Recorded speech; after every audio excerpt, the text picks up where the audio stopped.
we talk about complacency for a minute. Complacency, it's like contentment, only when everything is bad. Really, if you think about it, being complacent and being content, they almost could be the same thing. It could just be a matter of perspective. Like, I could be content with a lifestyle that isn't really good for me, eating unhealthy, bunch of addictions, no career prospects, no relationships, family all hates me, like just the absolute, like everything going wrong for me. And I could be like, I'm content, like I'm still at peace, this is great. So where does it become complacency? When do you actually, I don't know if there is a difference. All of a sudden, like for those who are new, this is my video journal. I'm just expressing what I'm thinking and feeling in the present moment. It's never intended to be advice or guidance. If you lived your life by these journals, you would be a sporadic mess, because this is the becoming. This isn't the how-to guide. This isn't like I've gone on the journey, figured it all out, and then I'm delivering the message like this is how you do life really well. This is me making all of my mistakes live and figuring it all out as I go along. So in the present moment, I'm like, what's the difference between contentment and complacency? And I'm discovering very rapidly that maybe there is none, because there are people that are absolutely content living a life that, if I was living that life, I would be saying that I'm being complacent because I'm not growing and I'm not evolving. Oh, that's where the difference could be, like a more palatable difference, a difference that I would like it to be. Complacency is contentment without change. Complacency is like stagnant, it's like stuck. Everything's going to stay the same.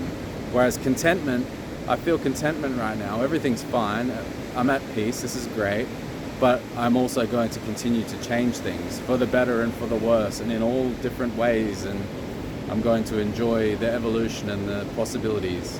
Whereas if I was complacent right now, I'd be like, okay, I've done a bunch of stuff, I'm feeling pretty good, I'm looking pretty good, I've got money, I'm just gonna, this is it, this is my final form, I'm going to solidify as this version of myself. That's complacency, right? So there is a difference. For a moment there, I scared myself. I was like, wait a minute, if contentment and complacency are the same thing, then I'm in trouble, but I don't think they are.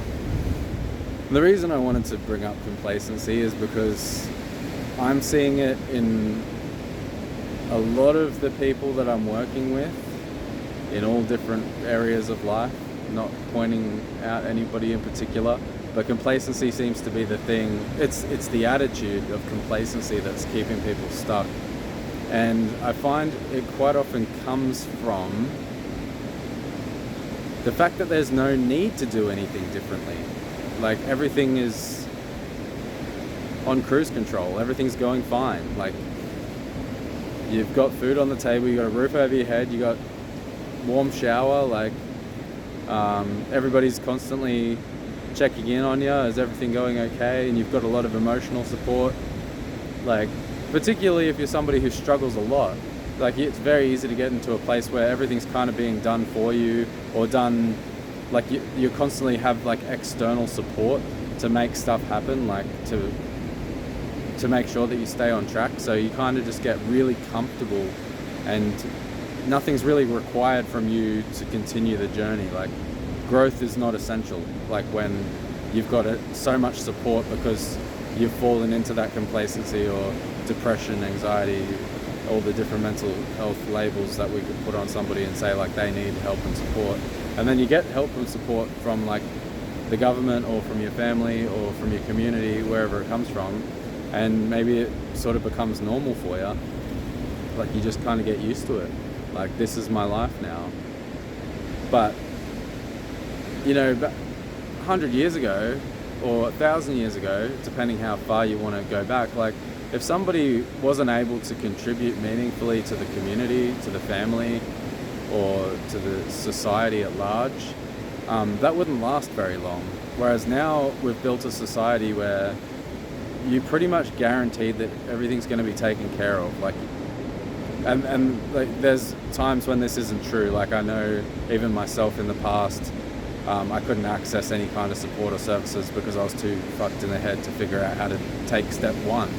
And there's times when even people who are trying to access services and support, the services and support just aren't available. Like, for whatever reason, it just doesn't work. So, like, I'm aware that, like, I'm saying that in this modern era of time, in this country where I live, like, pretty much you're never going to go without. Like, you're always going to have food on the table. You're always going to be safe and secure. But there's times where that's not true. So I just want to acknowledge that. There's people that find themselves in situations where help and support's nowhere to be seen and things are just getting worse and worse. And that's, you know, those are the people that we want to help the most, right? But this complacency is bred in this new society where everything is taken care of. Like, you can't fuck it up. There's no adversity unless you want there to be. Like, you don't have to challenge yourself. You don't have to grow. You don't even have to get a job. You don't even have to study. You don't even have to really do anything if you choose to give up your autonomy to an external system, which in a lot of cases in this country now is the NDIS, which is the National Disability Insurance Scheme. So anybody that has a mental health condition or a physical disability or any kind of issue that's stopping them from participating in society, they have that support there. But as long as that support is there and you've given up your autonomy to a certain degree, to varying degrees, depending on the severity of your what has been called a disability, so that you can access this support. As you've done that, it's a strange thing. And the other part of it is it doesn't last forever either, and that's the risk thing. Like, I kind of said, like 100 years ago or 1,000 years ago, if you didn't find a way to contribute meaningfully to your community or your family or society, it wouldn't last very long. As if in the modern era, that's no longer true. But these government supports, they do have expiration dates. Like, you're not going to receive these supports forever if you're not showing some kinds of signs of progress or moving forward or something. It's like, once you're in this system, it's so hard to navigate. And like, I can't even talk about anything without getting too specific, but the complacency is the thing that you've got to get ahead of wherever you are at in life. Whether you're getting heaps of support or you're getting absolutely no support, things are going to continue to change around you. And if you stay complacent and you don't make changes and you don't evolve or grow or try, at the very least, make attempts to do something differently, eventually that support is going to expire. And I'm not even sure if that's true. There's always going to be some kind of support, but people do wear out. People get tired, and you know, if you've got people that are supporting you and they're not, nobody really wants to see somebody being complacent, I guess is the point that I'm trying to make. So there might be people that are obligated to support you because you're on some kind of program where you receive support, but that support is going to be better if you're actively participating in making changes to your own life.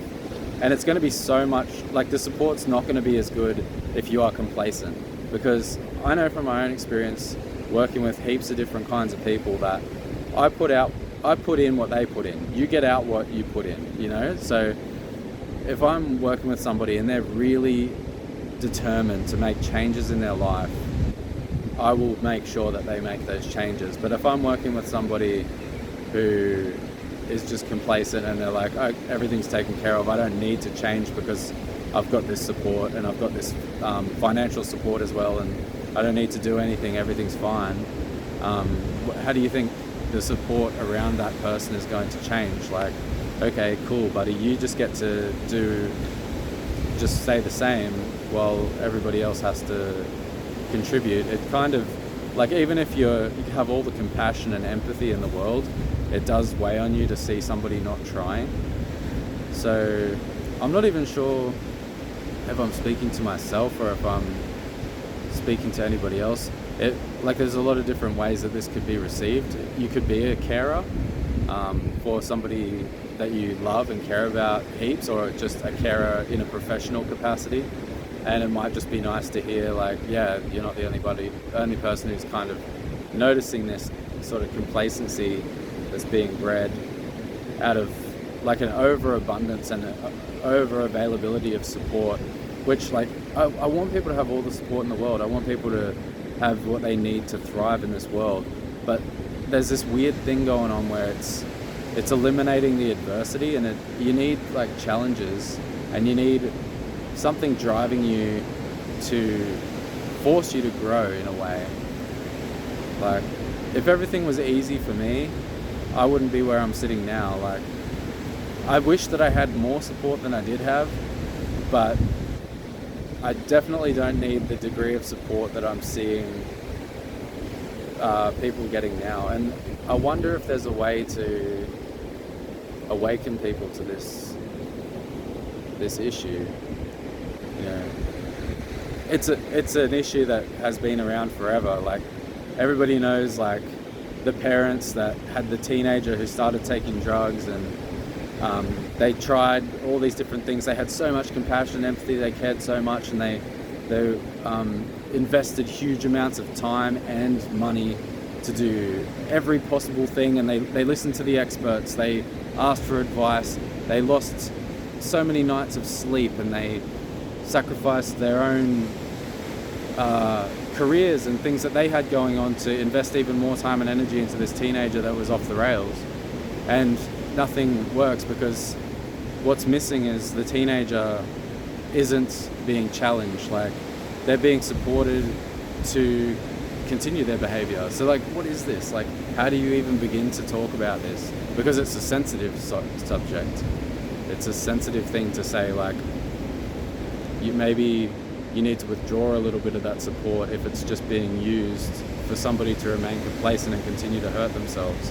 One discussion that we've had time and time again with, like, people that I work with is the meaning of empowerment.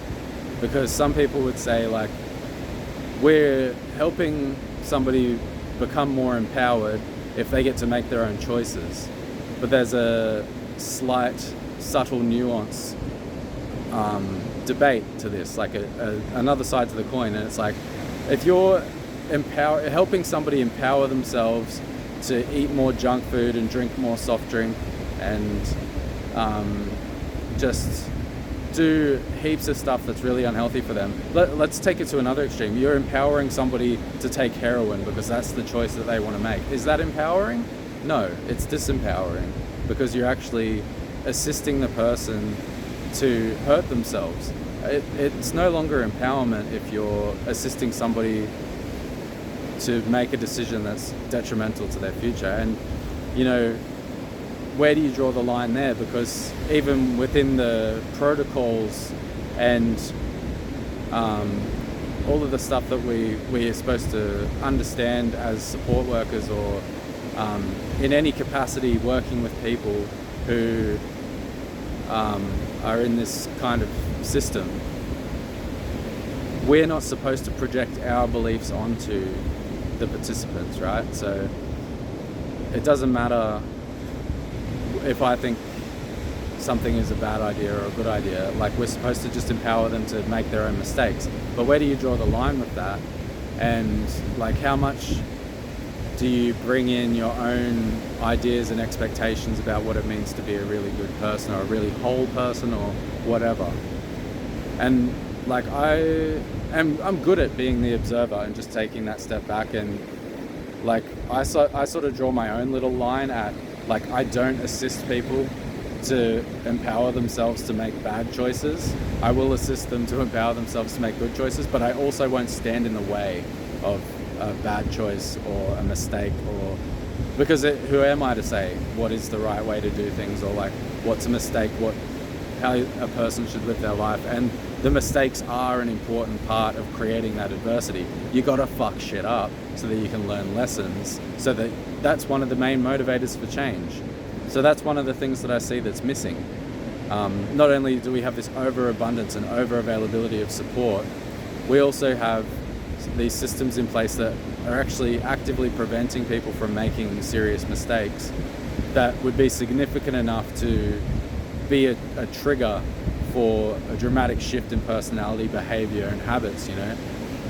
Like, as much as I've complained and, you know, I've been so upset about the little amount of support that I received growing up, and how much I've fought with my stepfather and my parents and my family, my siblings, everybody, and just like got so angry and in their faces, like, you don't know how hard it was for me to do all this stuff.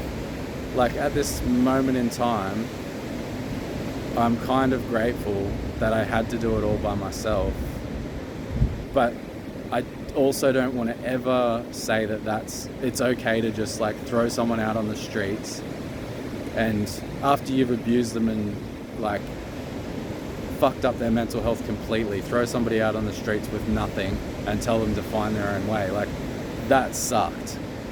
But like, I would like to see that, like, it would have been awesome to go through that. Okay, you're on your own, but like, you know, just if it really shit hit the fan and I needed some kind of help and support, I had a home to go to. That would have been enough, like a safe place to return to. And it was like, I had any power or any say over the choice for me to be homeless or for me to be out on my own in the world. Like, I just felt like the proverbial chair was pulled out from under me, not just once, but repeatedly throughout my entire formative years, my teenage years and my early adulthood. Like, the support was just pulled out from under me over and over again, and that fucked me up.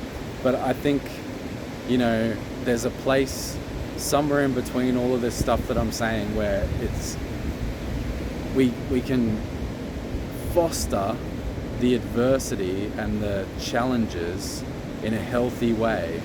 And I think this should be an entire field of study.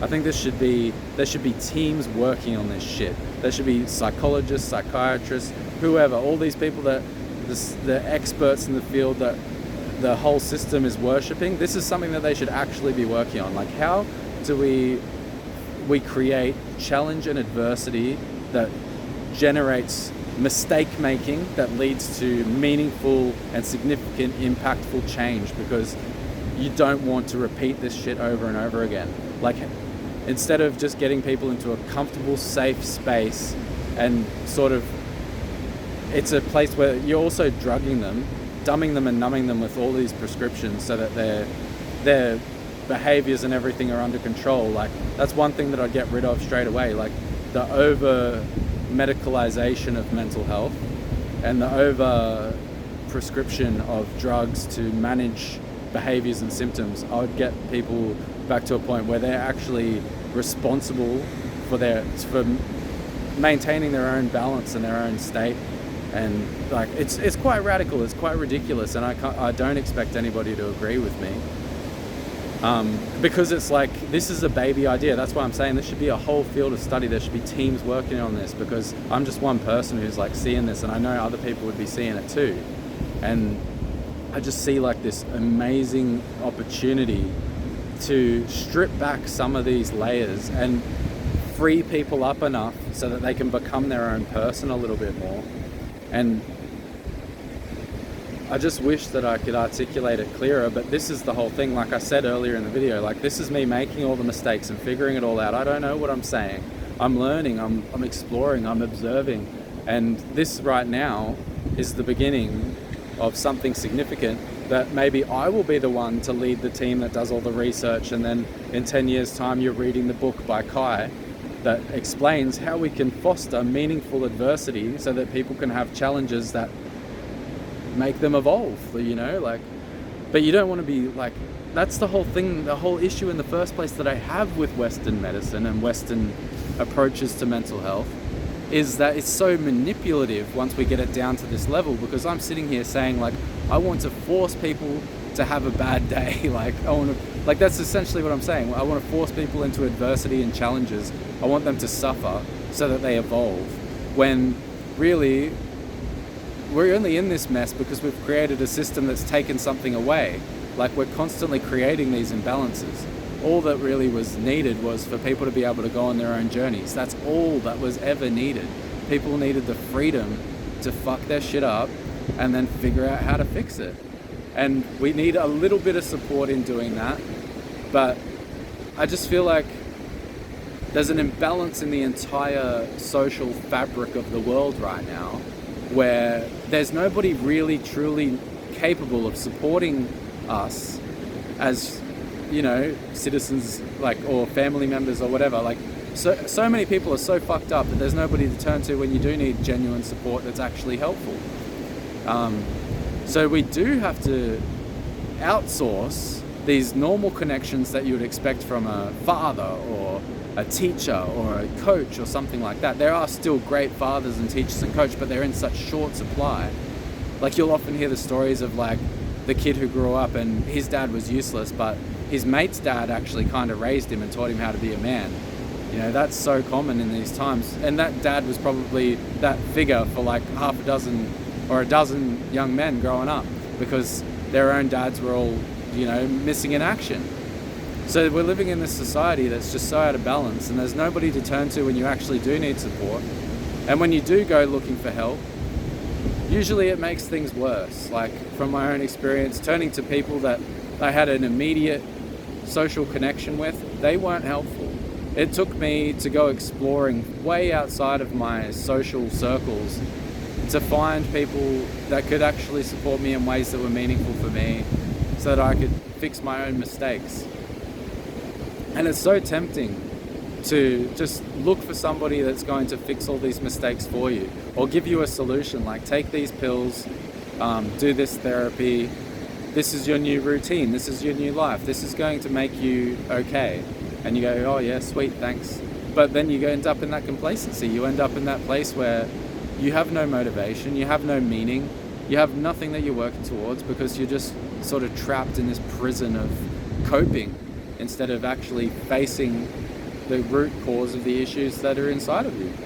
Because you don't have, it's not, the way that the whole system is set up, it doesn't foster that. And so I'm saying, like, we need to find a way to help people actually challenge themselves and face adversity. But the issue is that we've created this bubble-wrapped society in the first place. It's just such a paradox. Like, why would you try to make everything so comfortable and nice, all sunshine and rainbows, and then decide, like, oh, what people really need is a storm, so we're gonna shake things up a bit. I just feel like more than anything what we need is the freedom to explore on our own, but then we need strong supports to fall back on if we get lost, if we need help, and that help needs to be available in a way that makes sense to us and is meaningful to us, not this one-size-fits-all DSM-5 mental health bullshit where, before they even get to know you, before they even know what's going on inside of you, and if they even ever do bother to get to know you or what's going on inside of you, they've already looked down the little checklist and found the solution to your problem. That's not a solution to your problem, that's a solution to a fabricated model of what your problem is closest to matching. Like, it's not what you actually need, man. What you actually need is so much more complex and challenging and deep and spiritual, man. Like, there's more to reality than this oversimplified colonial view of reality, man.